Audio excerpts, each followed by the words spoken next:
नमस्कार, मैं हूं राहुल शर्मा और आप देख रहे हैं एसपीएन 9 न्यूज। स्वागत है आपका हमारे इस खास प्रोग्राम में। शुरुआत करते हैं प्रोग्राम की। मैं आज अपने प्रोग्राम में बात कर रहा हूं पीएम नरेंद्र मोदी की। पीएम नरेंद्र मोदी ने कड़े शब्दों में राहुल गांधी की आलोचना की है। जमकर राहुल गांधी को फटकार लगाई है। राहुल गांधी ने बहुत गलत बयान दिया, बहुत बेतुका बयान दिया है। राहुल गांधी ने कहा सरदार की मूर्ति चाइना की कहा उन्होंने, चाइना मेड। सरदार वल्लभ भाई पटेल की मूर्ति को उन्होंने चाइना मेड कहा था। इस पर प्रधानमंत्री राहुल गांधी पर नाराज हो गए। क्या कहा राहुल गांधी को लेकर उन्होंने, मैं आपको बताता हूं।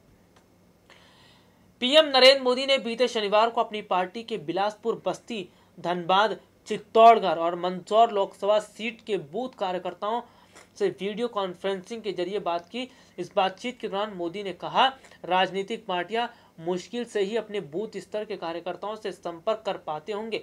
इन कार्यकर्ताओं को ही जमीनी हकीकत का अंदाजा होता है। प्रधानमंत्री ने इस दौरान राहुल गांधी पर जमकर हमला बोला। उन्होंने राहुल गांधी के उस बयान पर तीखा हमला बोला जिसमें उन्होंने गुजरात में बन रही सरदार वल्लभ भाई पटेल की मूर्ति को चाइना मेड कह दिया था। राहुल गांधी जो बयान देते हैं, राहुल गांधी जो बातें करते हैं, उनकी बातों में कहीं ना कहीं बचकानी हरकतें नजर आती हैं। राहुल गांधी कांग्रेस पार्टी के अध्यक्ष हैं। कांग्रेस पार्टी कोई छोटी पार्टी नहीं है, देश की सबसे बड़ी पार्टी है। और उस पार्टी के अध्यक्ष इस तरह की बातें अगर कहते हैं तो ये समझ में आता है कि राहुल गांधी को अभी राजनीति का ABCD सीखने की जरूरत है। राहुल गांधी को अभी बोलने के लिए सीखना होगा। राहुल गांधी को अभी बहुत कुछ सीखने की जरूरत है, क्योंकि जिस तरीके की बयानबाजी राहुल गांधी करते हैं, जिस तरीके से बचकानी बातें राहुल कर बैठते हैं, जिस तरीके से कुछ भी बोल जाते हैं राहुल गांधी, ऐसे में समझ में आता है कि राहुल गांधी अभी उस नेता के श्रेणी में नहीं आए हैं जो परिपक्व है। राहुल गांधी को अभी सीखने की जरूरत है। राहुल गांधी को सोच समझकर बोलना चाहिए और राहुल गांधी को अपने कह सकते हैं कि भाषा शैली पर भी ध्यान रखना चाहिए। और साथ ही साथ राहुल गांधी की बातों पर जनता इतना ध्यान नहीं देती। राहुल गांधी हालांकि लोकसभा चुनाव जीतने के लिए तमाम तरीका तो अपना रहे हैं, तमाम तरीके से चुनाव जीतने के लिए कोशिश तो कर रहे हैं, लेकिन राहुल गांधी जिस तरीके की बयानबाजी कर रहे हैं, जिस तरीके के अपशब्दों का इस्तेमाल कर रहे हैं, ये राहुल गांधी के लिए शोभा नहीं देता। क्योंकि जिस तरह से राजनीति का माहौल खराब करने की कोशिश की जा रही है, जिस तरह से राजनीति में इस तरह के शब्दों का इस्तेमाल किया जा रहा है, सरदार वल्लभ भाई पटेल की प्रतिमा को लेकर उन्होंने ऐसा बोल दिया। आपको बता दूं, सरदार वल्लभ भाई पटेल अगर नहीं होते तो देश की स्थिति कुछ और ही होती, क्योंकि उन्होंने कई रियासतों को मिलाने के लिए काफी बहुत काम किया और उन्होंने एक साथ कई रियासतों को मिलाया है। तब जाकर कहीं ना कहीं कह सकते हैं कि जो हमारा देश है इतना बड़ा हुआ। तो ये यहाँ पर देखने को मिला कि सरदार वल्लभ भाई पटेल की जो भूमिका है वो हमारे देश के लिए बहुत बड़ी उनकी भूमिका, बहुत बड़ी भूमिका उन्होंने अदा की है। लेकिन राहुल गांधी जिस तरह की बयानबाजी कर रहे हैं, राहुल गांधी को शर्म आनी चाहिए कि राहुल गांधी ने इस तरीके की बात कही है। प्रधानमंत्री नरेंद्र मोदी ने कहा जो सरदार की सबसे बड़ी मूर्ति पर सवाल खड़े कर सकता है, उसकी सरदार वल्लभ भाई पटेल के लिए नफरत को समझिए।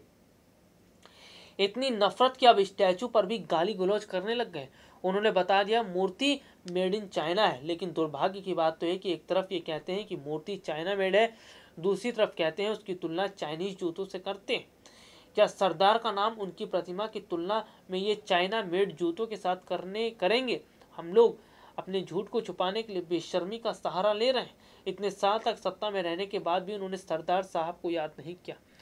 देखिए, सरदार वल्लभ भाई पटेल की प्रतिमा को लेकर, उनकी मूर्ति को लेकर इस तरीके की बयानबाजी करना राहुल गांधी को शोभा नहीं देता।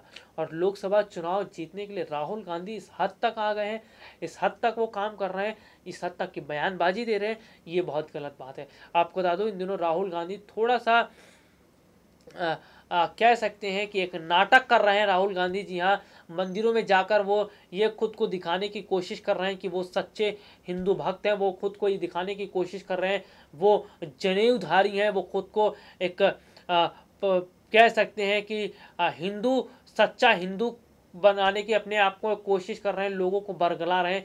लेकिन देखिए देश की जनता भी जानती है राहुल गांधी कितने देशभक्त हैं, राहुल गांधी कितने भक्त हैं भगवान के, और उनका मंदिरों में जाने का क्या मतलब है। देखिए लोकसभा चुनाव को ध्यान में रखते हुए राहुल गांधी इन दिनों मंदिरों में जा रहे हैं, भगवान से आशीर्वाद ले रहे हैं। देखिए मंदिरों में जाना, भगवान से आशीर्वाद लेना बुरा बात नहीं है। आपकी जगह राहुल गांधी मंदिर में जरूर जाएं, भगवान से आशीर्वाद भी लें, लेकिन धर्म के नाम पर राजनीति ना करें। राहुल गांधी इससे पहले कितनी बार मंदिर जा चुके हैं, राहुल गांधी ने इससे पहले भगवान का नाम कितनी बार लिया है। तो आपको ये यहाँ पर समझना होगा कि चुनाव जीतने के लिए राहुल गांधी जिस हथकंडे का इस्तेमाल कर रहे हैं, ये कहीं ना कहीं देखने वाली बात है कि राहुल गांधी अब चुनाव जीतने के लिए इस हद तक उतर आए हैं। राहुल गांधी चुनाव जीतने के लिए अब इस हद तक कोशिश वो कर रहे हैं। तो ये वाकई में बहुत ताज्जुब की बात है, और ये हैरानी वाली बात है कि इस तरीके से राहुल गांधी इस तरीके की बात कर रहे हैं। कांग्रेस पार्टी के अध्यक्ष होने के नाते राहुल गांधी को बहुत समझदार से बात करनी चाहिए, बहुत समझदारी से बात करनी चाहिए, गंभीरता से बात करनी चाहिए। बचकानी हरकतें राहुल गांधी कर रहे हैं, बेवकूफ़ा बयान दे रहे हैं, बेवकूफ़ी वाले बातें कर रहे हैं। तो ये नज़र आता है कि राहुल गांधी केवल और केवल वोट के लिए ये सब काम कर रहे हैं, वोट के लिए वो धर्म का सहारा ले रहे हैं, वोट के लिए वो लोगों का इस्तेमाल कर रहे हैं। लेकिन अगर देखा जाए तो चुनाव जीतने के बाद राहुल गांधी भी कोई बड़ा काम नहीं करेंगे। राहुल गांधी भी ऐसा नहीं है कि बेरोजगार लोगों को तुरंत रोजगार दे देंगे। और सबसे बड़ी बात तो यह है कि आज जिस तरीके से लोगों का कांग्रेस पर से विश्वास उठ चुका है, तो ये कहीं ना कहीं नज़र आता है कि लोग कांग्रेस को किस तरह से नकार रहे हैं। और सबसे बड़ी बात देखिए, अगर मैं बात कर लेता हूँ मौजूदा सरकार की, बीजेपी की अगर मैं बात करता हूँ, लोगों ने जिस तरह से कांग्रेस को नकार दिया, लोग बीजेपी को भी नकार देंगे। देखिए इसकी बड़ी वजह यह है क्योंकि पीएम नरेंद्र मोदी ने जनता से जो वायदा किया था उस वायदे को पूरा नहीं किया। उन्होंने जो बातें कही थी वो बातें आज पूरी नहीं हुई। बेरोजगारी को लेकर उन्होंने बात किया था, रोजगार दिलाने के नाम पर बात की थी, सरकारी नौकरी को लेकर बात की थी, किसानों की परेशानी पर बात की थी, जीएसटी पर बात की थी। तो देखिए सरकार की अगर हम बात करते हैं, कई मुद्दों पर बात तो किया, लोगों को फ़ायदा पहुंचाने के लिए बात तो की, लेकिन यहाँ पर सबसे बड़ी बात तो ये है कि जिस तरीके से मोदी सरकार ने लोगों के साथ धोखा किया है, वादा खिलाफी की है, ये भी चीज़ें कहीं ना कहीं नज़र आती हैं कि आज इन्हीं सब वजहों के चलते लोग मोदी सरकार से नाराज़ हैं। लेकिन राहुल गांधी की चालाकी भी समझ रहे हैं। राहुल गांधी जिस तरीके से अब क्यों मंदिरों में जा रहे हैं, पहले क्यों नहीं जाते थे, पहले भगवान का नाम क्यों नहीं लेते थे, पहले वो आरती में क्यों नहीं शामिल होते थे, अब क्यों हो रहे हैं, और वो भी चुनाव नज़दीक है। तो ये चीज़ें कहीं ना कहीं नज़र आता है कि राहुल गांधी जिस तरह के काम कर रहे हैं, ये केवल और केवल वोट की राजनीति से कह सकते हैं। इससे हम कह सकते हैं वोट बैंक, हिंदू वोटरों को लुभाने के लिए राहुल गांधी जो कदम उठा रहे हैं, वाकई में ये बहुत हैरान कर देने वाली बात है। यानी कि चुनाव जीतने के लिए, सत्ता हासिल करने के लिए राहुल गांधी जाति धर्म के आधार पर वोट मांग रहे हैं, हिंदू वोटरों को लुभाने की कोशिश कर रहे हैं। तो देखिए अगर मैं गुजरात चुनाव की बात करूं, तो बीते समय जब गुजरात में विधानसभा चुनाव हुए थे, उस दौरान कांग्रेस को बड़ी सफलता मिली थी। तो इसी बात को ध्यान में रखते हुए कांग्रेस पार्टी के अध्यक्ष राहुल गांधी इस कोशिश में लगे हैं कि किसी भी तरीके से बीजेपी को हराया जाए, बीजेपी के चुनाव में रोका जाए चुनाव जीतने से। और सबसे बड़ी बात तो यह है कि राहुल गांधी जो राजनीति कर रहे हैं, जो गंदी राजनीति कर रहे हैं, ये राजनीति बिल्कुल भी सही नहीं है। और जैसे कि मैं बात कर रहा हूँ प्रधानमंत्री नरेंद्र मोदी की, तो प्रधानमंत्री नरेंद्र मोदी ने जिस तरह से राहुल गांधी पर निशाना साधा, और सबसे बड़ी बात तो यह है लोकसभा चुनाव से पहले जिस तरह से एक तरफ विपक्षी पार्टियां, इस तरफ मोदी सरकार है, तो यहाँ पर ये देखने वाली बात होगी कि आखिरकार जनता किस पर भरोसा करेगी, जनता किस पर भरोसा करेगी, ये देखने वाली बात होगी। लेकिन देखिए लोकसभा चुनाव को लेकर तमाम विपक्षी पार्टियां एक तरफ नजर आ रही है, महागठबंधन बनाया जा रहा है, चुनाव जीतने के लिए रणनीतियां बनाई जा रही है।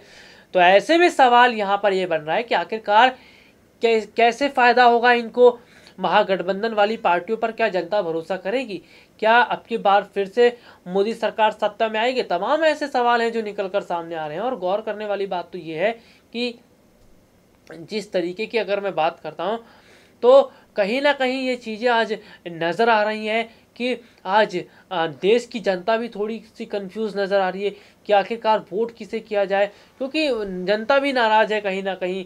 और अगर देखा जाए तो चुनाव को लेकर तैयारियां तो है ही है। खैर देखते हैं अब की बार लोकसभा चुनाव की क्या स्थिति रहती है। बहरहाल आज के इस प्रोग्राम में इतना ही, अगली बार आपसे दोबारा मुलाकात होगी, तब तक के लिए इजाज़त दीजिए, नमस्कार।